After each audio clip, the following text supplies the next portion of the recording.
Joining us now, he used to be in the House, Congressman Morgan Griffith, representing the 9th District of Virginia, and that is the southwest area from Salem.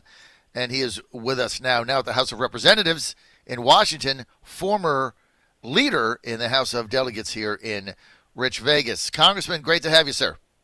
Great to be with you.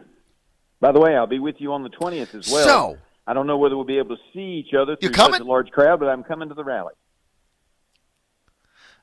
Where you going to be? Well, I don't know. Come with I will us. tell you that I was coming down there to bring my son my older son for the Page reunion that they have every year on this date. And my 12-year-old, who just got a Savage 308 bolt-action rifle for Christmas, said, "Daddy, I don't want him to take my guns. Can I go too? Let's go to the rally." So Stark and I will be at the rally. So your son wants to go to the rally. He does. That's cool. That's Okay, so cool. offline, I'll tell you where we'll be. Offline. We're in an undisclosed location that I can't announce until we're there. I understand. But I will tell you where we are. You're going to love it, and it'll give you a place to hang with us. So I will tell you that offline, and, of course, we'll announce it at 6 a.m. on Monday after we're there. Now, Congressman, oh, my goodness, so much to talk about. So little time we have in this segment.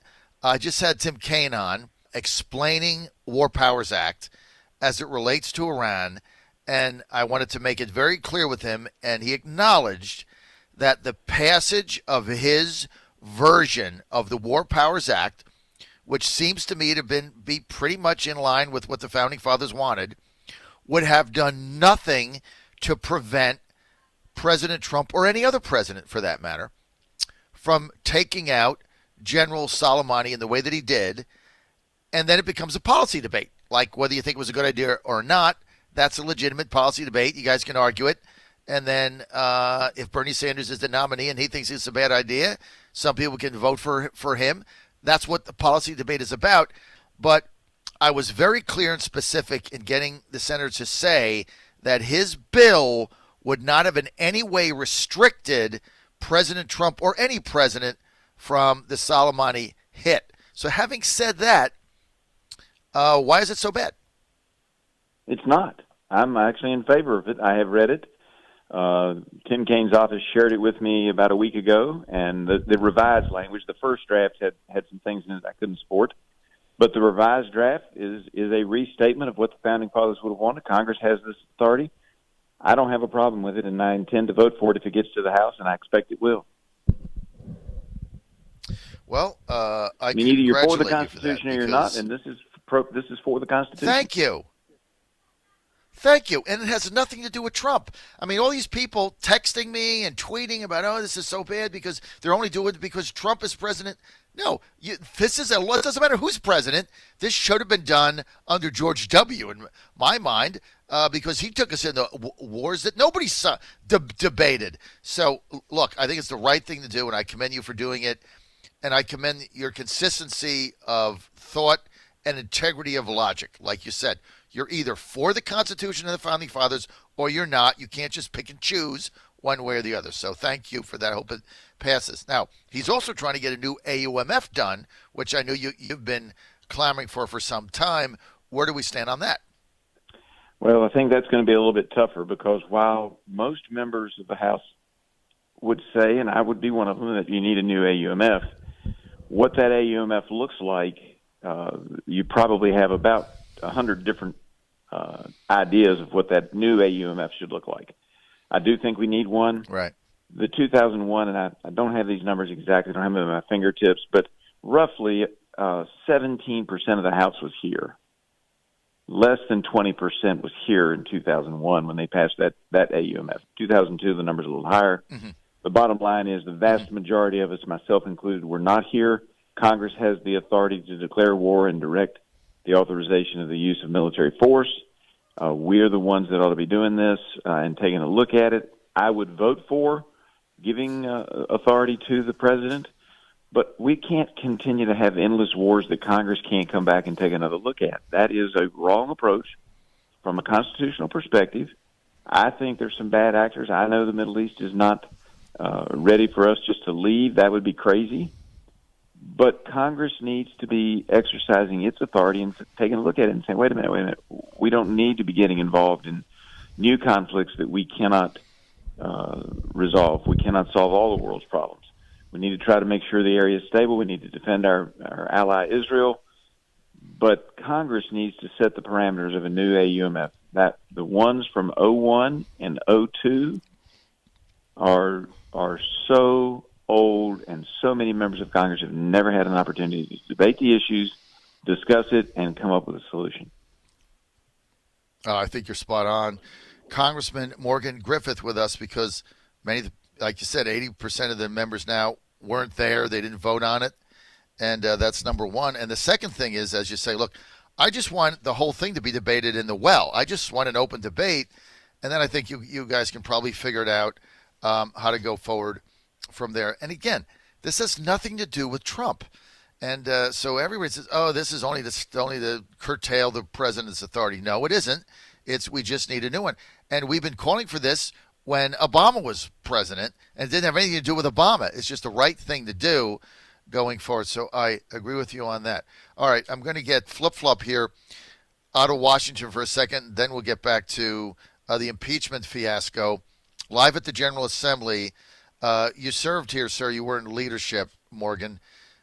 We understand that today Governor Northam is going to do an executive order to ban firearms and any weapons, knives or anything else, guns, in the square for the Monday big rally where 70,000, 80,000 people are going to be here. Number one, can he do that? Number two, how on earth would you be able to do that? You would have to have, 100 of those screening things. You got to have 100,000 people here. Does he even have the authority to do that? I seriously question whether he has the authority to do that. That's the jurisdiction of the Joint Rules Committee. Now, Joint Rules could do that, and they may follow suit and back up the governor's executive order, but I don't think by executive order he controls the grounds. He controls that section around the governor's mansion, but the rest of the Capitol Square belongs to the legislature, not the executive branch, and the Joint Rules Committee could do it. I don't think the governor can. And then you're right about the logistics, and frankly, I feel a lot less safe than I did knowing that there were going to be a lot of law-abiding citizens there who would be carrying their weapons should somebody choose to get out of hand. And now, I don't know how they're going to control it. I don't know how they're going to have enough officers to both screen the people coming in and make sure that all of us who are attending the rally are safe. I think it's a bad decision on the part of the governor, but it won't be the first time that I've thought that, and it won't be the last. You're on the John Fredericks Radio Network. We're live in Nick Freitas' office at the General Assembly in Rich Vegas, and joining me is Congressman Morgan Griffith, Republican, representing the 9th District of Virginia from Salem, and that is Southwest Virginia. Congressman, so the governor, if he does this, what you're saying, based on your knowledge, he doesn't really have the authority to do it, and it would have to go to rules. What is that, in the House? Is that in the Senate? Like, just quickly, how does that? Because no one I seem to ask today understood it. Yeah, it would be the joint rules. There's a the House and the Senate committee of the House and the Senate acting together. Yes, and they could then enact that before Monday. They could. Now, how they do the logistics, that's another question. But they could enact that before Monday. Yes, they would have the authority. But then the question becomes, how do you keep? There's 100,000 people. How do you keep them out? And what would that cost? And then the other question is, are you really doing it for safety, or are you doing it for political gain? It seems like a political decision to me. What say you? Well, it certainly looks that way. I hope the governor has, the plans to make this seamless as people come to the Capitol and to the Capitol Square. I do anticipate large numbers of people being there, and if they somehow close the gates to the Capitol Square and don't let people in, that is a bigger disaster on the streets surrounding the Capitol than letting people come on in. And so I don't know how they're going to manage it. They should have been thinking about this 3 months ago if that's what they were planning on doing it, instead of the week before. But as we know, this governor doesn't always think. I mean, this is the governor who on one day said he did something, and then the next day said, no, I didn't do it. I was wrong yesterday about my own behavior. So he has a hard time making decisions. What you just said makes it a totally political decision. If there's anything we've learned about Governor Ralph Northam, is that he stands for one thing, and that's Ralph Northam. Whatever benefits him politically, he does. He doesn't care about anything else. He basically changes one day to the next based on opportunism. And so this, to me, looks, feels, and smells like a totally political media decision to get more money out of his base or whatever it is that they're trying to do, because it's unwieldy. You can't enforce it. It's going to create chaos. But the other thing it's done, it's backfired on him because it's fired up gun owners again. And it's just, look, it's more evidence.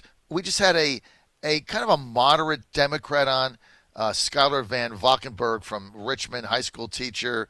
Look, we're not want to take away your guns. Forget the shooting ranges. That bill's not going anywhere. Saslow just wanted to flood the zone. We don't want to limit your magazines. We don't want to take your semi-automatic pistols or rifles. We just want a universal background check. We just want, if your gun is stolen or lost, we want you to report it. That's all. Just simple little things that make sense. See, that's what they're saying on air, but then behind the scenes, they're doing the exact opposite. That's why nobody believes them. I mean, that's the credibility gap that the Democrats in Richmond have, because Schuyler says one thing, it seems reasonable, and then the governor, 3 days out before this massive rally, bans guns, and he can't enforce it. How's that make sense? Makes no sense whatsoever. All right, let's get to impeachment.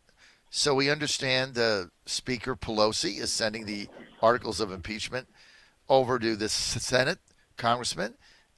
Today? Tomorrow? Do you know when? I don't know when. They're going to vote on something today for the managers, but that doesn't mean she'll get it sent over there. I mean, after all, we voted back on December 18th for, the impeachment. I voted against it, but the House as a body voted for it. She still has not delivered that. And she's using this excuse that, we have to have the managers appointed and they present it. But here's what the annotations to Jefferson's Manual say. They say that the House does name managers to present it after having noticed or informed the Senate that the impeachment was coming. And the longest time in history that we could find when we were looking at it, between the time the notice was sent that we were going to send the managers over to present the articles of impeachment at the bar, that means to prosecute it, is 4 days prior to this. And now we're looking at a situation where it has been since December 18th. That would be 27 calendar days since we passed it. If you count the 18th, it's 28. 15 working days, 16 working days. It would be 17 if you counted the 18th. Right. And of legislative days, we are now at 11 legislative days past the date that we passed it, or 12 if you count the 18th of December. That is a new record. And here's the dilemma that we have. If she can hold up a resolution that was passed, even though I'm opposed to it, if she can hold that up by doing a pocket veto of some sort on this important piece of legislation where everybody's watching, what can she do when she has a bill that's put in and passed by the House as a body?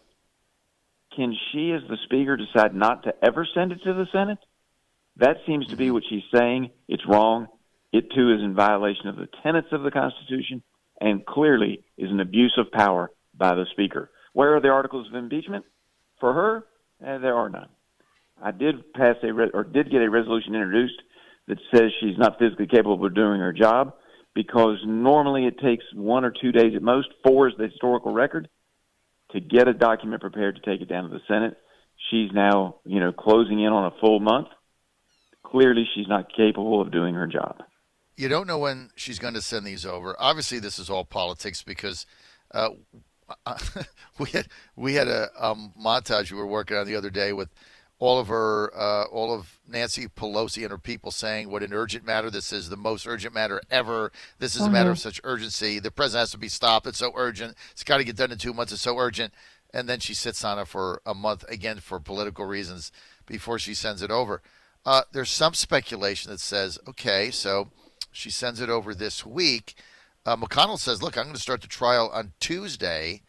Well, this is a trial, and Congressman, the senators are the jurors, and they are required by law to sit there. What happens to their presidential campaigns? Bernie Sanders has to sit there. Elizabeth Warren has to sit there. Amy Klobuchar has to sit there. There's 3 senators running for president. They can't campaign in Iowa. Who's that help? Joe Biden. Did that come into play here? Yeah. Sounds like to me she's taking active actions to benefit a candidate of her choice in the election process. That's her right as an individual. It's not her right when she's abusing her power in a function that is not a political function. It is mere administrative function of getting the documents down the hallway. She stalled it intentionally. Some would argue, I don't know what's in her heart, but some would argue to help Joe Biden and to hurt Bernie Sanders. And once again, the Democrat establishment is trying to take over what apparently, while I'm totally opposed to the socialists and all of their things, they are the new Democrat Party. That is who they are. But the establishment doesn't want them to be the standard bearer, and they are once again working against Bernie and other people from the far left of the Democrat Party. They're screwing Bernie Sanders again. Yep. This is unbelievable. I mean, he got screwed in 2016. He should have been the nominee if they didn't steal it from him. And now they're going to try to steal it from him again. And so the whole impeachment thing was that President Trump, they claimed, alleged, accused, was taking political power that he had and manipulating it in such a way to benefit a political campaign. His, right? That's what they alleged. So let's take this now to Nancy Pelosi.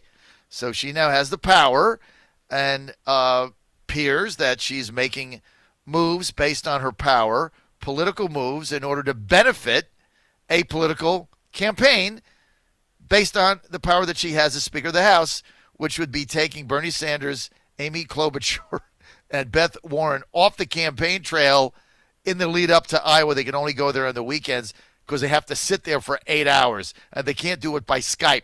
They have to sit there like if you're on a jury duty. You can't just show up one day and then you're off the next. You got to go up. So is this the pot calling the kettle black? Is this the grandest irony of all? Well, it's certainly a great irony. And, and of course, the president, I would submit, never was trying to do anything with the election itself. What he was looking at was one administration, the Obama administration, stopped an investigation that appeared to possibly have an issue of corruption. And I think there's at least enough there to make a prima facie case that something was going on. There was a lot of smoke. He said, go ahead and look into it. Y'all might want to look into that. Sounds horrible, but the vice president, Joe Biden, would stop an investigation that involved his son. Well, it sounds horrible to me. And I might have said that too. I probably would have said for the ends of justice just to make it clear. But he never said to the Ukrainians, you must do this or else. He never said that. He never said, you've got to do this to help me out in my presidential election. That was never said. Here, the evidence is much more convincing that this is being done for political purposes to hurt one candidate, the President of the United States, and then to help another candidate by hurting 3 of the Democrat nominees or potential nominees.